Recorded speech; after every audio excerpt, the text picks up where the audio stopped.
And this is the first time the word plague is even used in Scripture. We know they're all plagues because it says this is the final plague, but it's the first time the word plague is used in the Scripture here. It says, after that, he will let you go from here, and when he does, he will drive you out completely.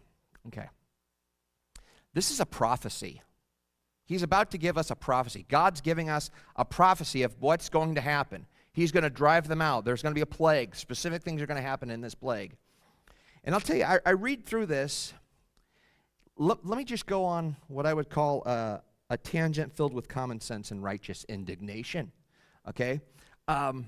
Prophecy today in churches tends to not be prophecy at all. It's all what I call the theological term that I would use for a lot of what we see in churches today as prophecy is bull crap.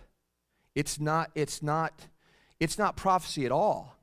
It's what I would call maybe well-informed guessing. I would call it prophetic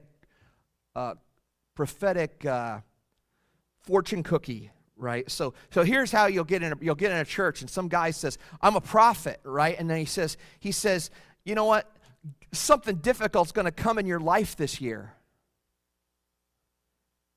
And I'm like, "Oh, you think so, do you? Something tough's going to happen in my life. You think so? Something always does. Or God's going to bless you in a mighty way this year." Well, thank you, Captain Obvious, right? Thank you for announcing to me that. Can you be a little bit more specific so that I know that this is something specific that's going to happen, or not something that I know is probably going to happen? Every single person in the room is going to be blessed at some point. There's blessing all the time in your life. There's always hard things that happen in your life. That's not prophecy. God doesn't prophesy like that. I guess that's what I'm getting at. God doesn't guess.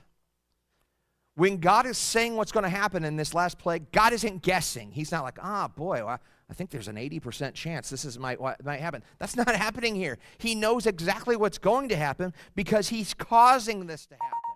God's not guessing, right? He's not only predicting something, but he's causing the who, he's causing the when, he's causing the what, the where, the why. He's causing all of that. If we look at verse 4, because this is what sovereignty is. This is sovereignty as God is in control of things.